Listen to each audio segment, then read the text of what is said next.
3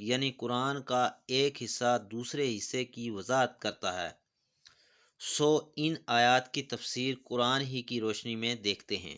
سورۃ القدر میں انہی تین امور کا بیان اس طرح ہے: قرآن قدر یعنی عظمت والی شب میں نازل ہوا، اور نمبر 2 یہ کہ مخلوقات کے لیے اگلے لیلۃ القدر تک جو کچھ تقدیر میں لکھا ہے فرشتے اسے لے کر اترتے ہیں۔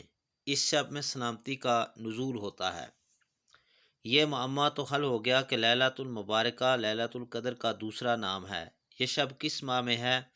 قرآن مقدس کہتا ہے کہ قرآن ماہ رمضان میں نازل ہوا ہے۔ البقرہ آیت نمبر 185، اور یہ تو معلوم ہی ہے کہ لیلۃ القدر رمضان میں ہوتی ہے، شعبان میں نہیں۔ 15ویں شعبان کی شب۔ تفسیر احکام القرآن جلد دوم صفحہ پر امام ابن العربی مالکی 15ویں شعبان کی رات کی تمام احادیث کو مردود قرار دیتے ہوئے رقم تراز ہیں۔ آپ لکھتے ہیں کہ نصف شعبان کی شب کے بارے میں کوئی ایسی حدیث نہیں جس پر اعتماد کیا جا سکے، نہ اس شب کی فضیلت میں اور نہ موت و زندگی لکھنے کے بارے میں، سو ان روایات کی طرف قطعاً توجہ نہ دو۔ نصف شعبان کے روزے سے متعلق روایات جامعہ ترمذی کی شرح تحفۃ الحوزی جلد 2 صفحہ نمبر 53 میں محدث عبد الرحمن بن عبد الرحیم مبارک پوری لکھتے ہیں، میں نے نصف شعبان کے روزے کے بارے میں کوئی حدیث صحیح مرفوع نہیں پائی، اور سیدنا علی رضی اللہ تعالی عنہ کی جو روایت ابن ماجہ نے روایت کیا ہے وہ تو نہایت ضعیف ہے۔ نصف شعبان کی رات یعنی نصف شعبان کی نماز۔ علامہ شبیر احمد عثمانی فتح الملہم شرح مسلم جلد 3 صفحہ نمبر 174 میں رقم تراز ہیں۔ آپ لکھتے ہیں کہ علامہ عینی حنفی لکھتے ہیں کہ نصف شعبان کی نمازوں کی جتنی احادیث ہیں تو ابو الخطاب بن دہیہ فرماتے ہیں یہ سب من گڑت ہیں۔ نصف شعبان کی شب بارے جتنی بھی روایات ہیں سب قطعی، یعنی نصف شعبان مغفرت کی رات۔ نصف شعبان کی شب کو مغفرت کی رات قرار دینے کے لیے یار لوگ ترمذی سے روایت نقل فرماتے ہیں کہ نصف شعبان کی رات کو اللہ بنو کلب کی بکریوں کے بالوں سے زیادہ لوگوں کی مغفرت فرماتا ہے، لیکن اسی روایت کے تحت اللہ کا طلوع ہونا۔ نصف شعبان کی شب بارے ابن ماجہ کی سیدنا ابو موسیٰ اشعری رضی اللہ تعالیٰ عنہ سے ایک روایت پیش کی جاتی ہے کہ رسول اللہ صلی اللہ علیہ وآلہ وسلم نے فرمایا اللہ تعالیٰ نصف شعبان کی شب میں طلوع فرماتا ہے اور مشرق سکینہ پرور کے علاوہ سب کی مغفرت فرماتا ہے۔ اس روایت کے 4 راوی قطعاً مجہول اور ایک شدید ضعیف ہے۔ بنیاد روایت ہے۔ علامہ حبیب الرحمن کاندھلوی اپنی کتاب شب برات کیا ہے اس روایت کے ناقل ابن عدی اور ذہبی کہتے ہیں کہ ابن لہیہ کی یہ روایت منکر ہے۔ نصف شعبان کی شب کو مغفرت کی رات قرار دینے کے لیے یار لوگ ترمذی سے مردود روایت نقل فرماتے ہیں۔ درود پاک پڑھنے کا مہینہ۔ درود پاک پڑھنا افضل ترین اعمال میں سے ہے اور ماہ شعبان المعظم کو درود پاک پڑھنے کا مہینہ کہا گیا ہے۔ چنانچہ امام قسطلانی قدس سرہ النور نقل فرماتے ہیں بے شک شعبان کا مہینہ نبی پاک صلی اللہ علیہ وآلہ وسلم پر درود شریف پڑھنے کا مہینہ ہے۔ مختلف مسلمان مکاتب فکر کی آراء۔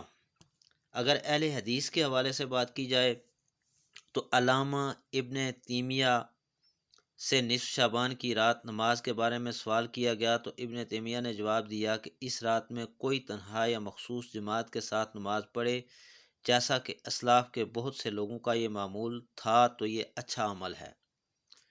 اسی طرح نامور اہل حدیث عالم اور شارح حدیث علامہ عبد الرحمن مبارک پوری ترمذی کی شرح میں لکھتے ہیں کہ معلوم ہونا چاہیے کہ نصف شعبان کے بارے میں متعدد حدیثیں وارد ہوئی ہیں، ان سب کے مجموعہ سے پتہ چلتا ہے کہ ان احادیث کی کوئی نہ کوئی اصل ہے۔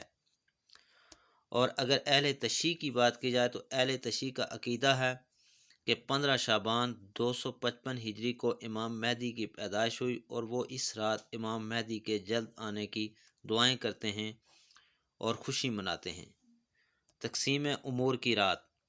حضرت محمد صلی اللہ علیہ وآلہ وسلم نے فرمایا کہ ایک شعبان سے دوسرے شعبان تک لوگوں کی زندگی منقطع کرنے کا وقت اس رات میں لکھا جاتا ہے، یہاں تک کہ انسان شادی کرتا ہے اور اس کے بچے پیدا ہوتے ہیں، حالانکہ اس کا نام مردوں کی فہرست میں لکھا جا چکا ہوتا ہے۔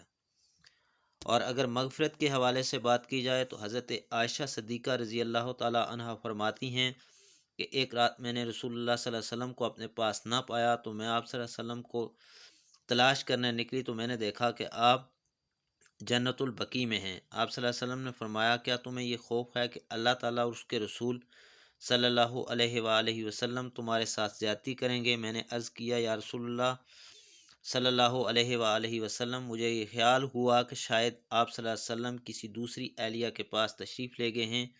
آقا و مولا صلی اللہ علیہ وسلم نے فرمایا بے شک اللہ تعالیٰ شعبان کی 15ویں شب آسمان دنیا پر جلوہ گر ہوتا ہے اور قبیلہ بنو کلب کی بکریوں کے بالوں سے بھی زیادہ لوگوں کی مغفرت فرماتا ہے۔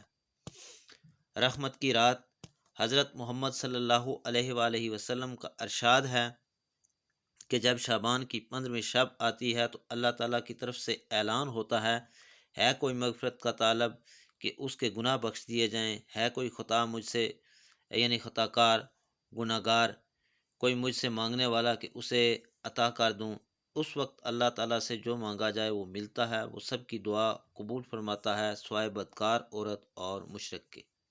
حضرت علی رضی اللہ تعالیٰ عنہ سے روایت ہے کہ محمد رسول اللہ صلی اللہ علیہ وآلہ وسلم نے فرمایا جب شعبان کی 15ویں شب ہو تو رات کو قیام کرو اور دن کو روزہ رکھو، کیونکہ غروب آفتاب کے وقت سے ہی اللہ تعالیٰ کی رحمت آسمان دنیا پر نازل ہو جاتی ہے، اور اللہ تعالیٰ ارشاد فرماتا ہے کوئی مغفرت کا طلب کرنے والا کہ میں اسے بخش دوں، ہے کوئی رزق مانگنے والا کہ میں اس کو رزق دوں، ہے کوئی مصیبت زدہ کہ میں اسے مصیبت سے نجات دوں۔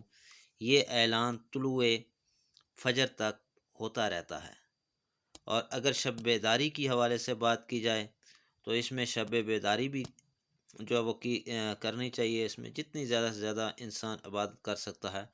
اسی طرح جو ہمارے مرحومین اس دنیا سے چلے جاتے ہیں، اگر ہم قبرستان میں جا کے ان کے لیے دعائے مغفرت کریں تو یہ بھی انتہائی اچھا عمل ہے، اور شعبان کے جو روزے ہیں وہ بھی رکھنے کا بہت زیادہ ثواب ہے۔ اللہ تعالی ہمیں شب برات کی رات عبادت کرنے، یاد الہی میں بسر کرنے کی توفیق عطا فرمائے۔